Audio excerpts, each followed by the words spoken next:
welcome back to the Revelation Road Trip. We are again in the car.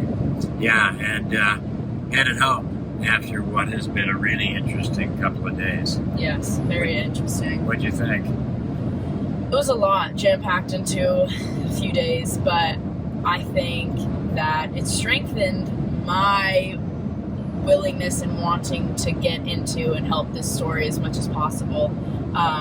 But it's easy to turn a blind eye to these stories when you just hear them on the news or you just hear other people relaying the messages. Even hearing it throughout your life. Even hearing it from you. Yeah, I told every day I knew these stories growing up like the back of my hand. But now having actually stood face to face with mothers and with children and with fathers who have either been abused or were in the community or are missing their children, it was just absolutely heartbreaking. And I held back emotion a few times, but I just couldn't fathom what they were going through and continue to go through at the hands of this awful human. Yeah, and I think the point of that news conference, for nearly 9-10 months now, we've been talking on our little YouTube channel about Warren's ominous revelation about bringing the families back, which means they're just going to start stealing and absconding with the kids again. Yeah. And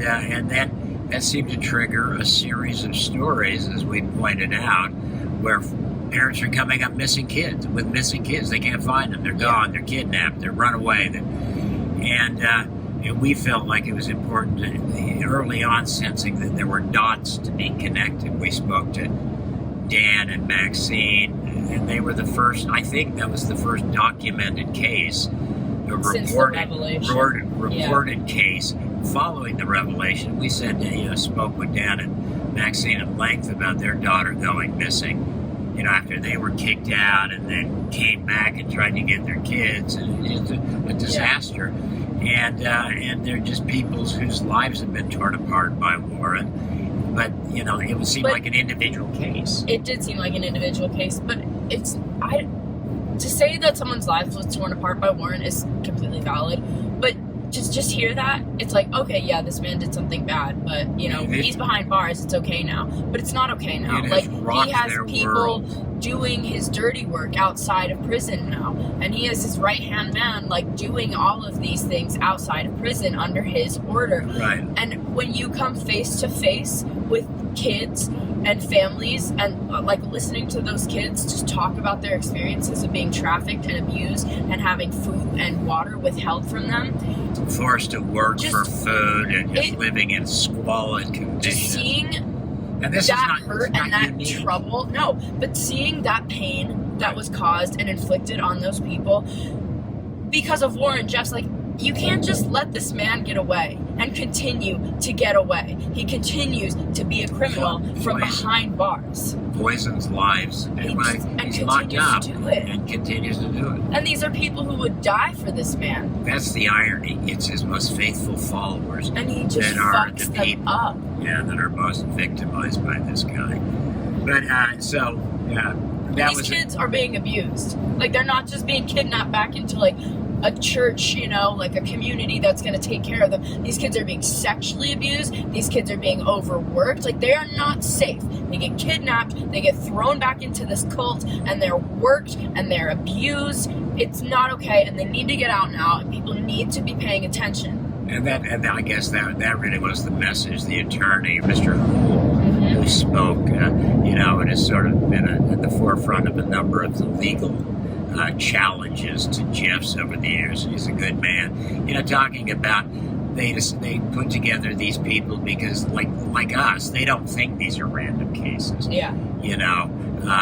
We saw Dan and Maxine there. They wanted to come and represent, what's happened to their family, their daughters, 3 daughters now lost to the FLDS cult.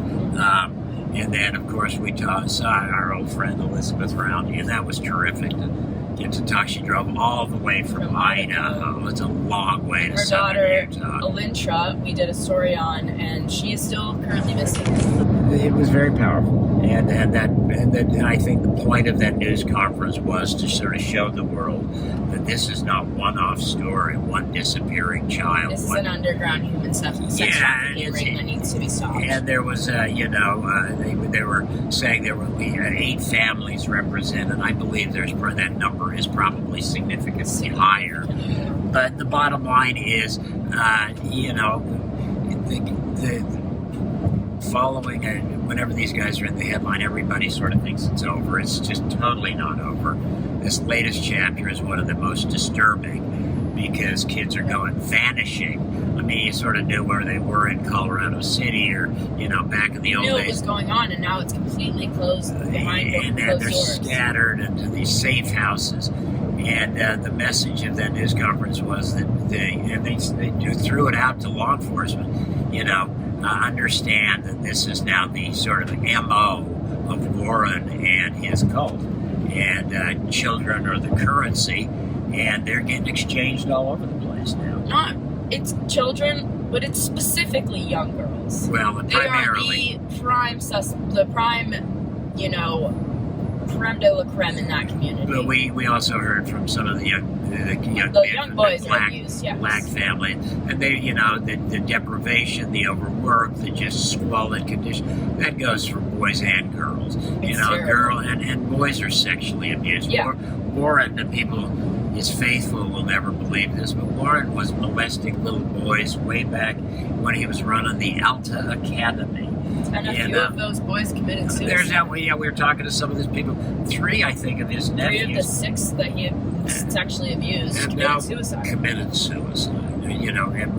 Sons or nephews. The legacy of this, the destructive and now deadly legacy of Warren Jeffs, deadly legacy of Warren Jeffs is still, is out there.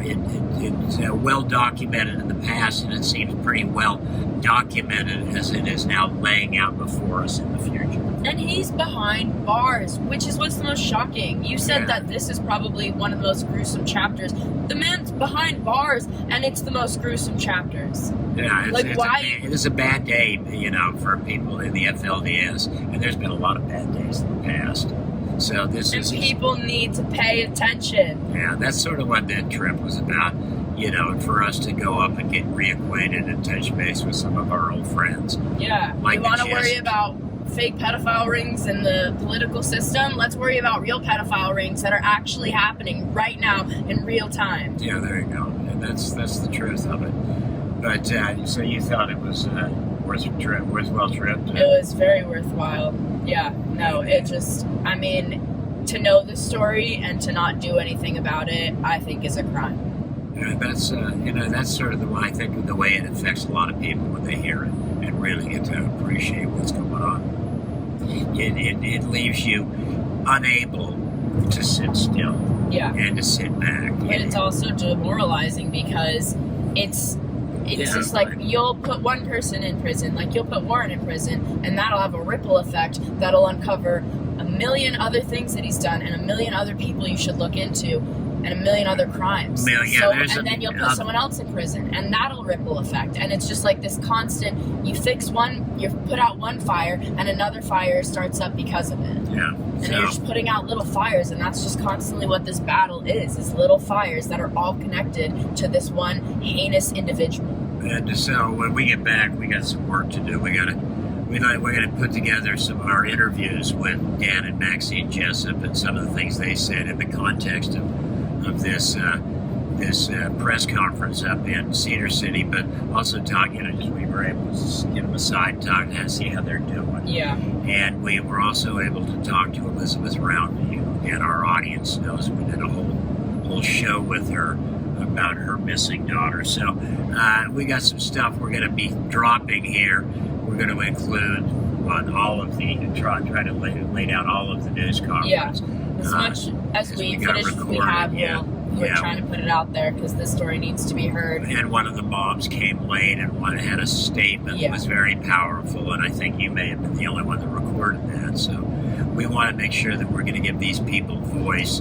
So lots coming up in the Hustler, and the Revelation Road Tour was was really interesting, and it was like pulling me back in. Here's the PTSD. Yeah, here's the PTSD. But you know what? For whatever we've gone through, there's people up there that we've gone through absolutely nothing. Yeah, I'm just grateful that I've had an opportunity to, you know, to tell some of this story, and now have you help me with that is very meaningful. It's part of me, and I think it was interesting. I really enjoyed sharing some of the locations, you know, going to the creek and showing you some of the historic moments. Yeah, it was interesting to kind of piece it together with like the landscape that it happened in. And some of the main players. Yeah. As we saw in Cedar City.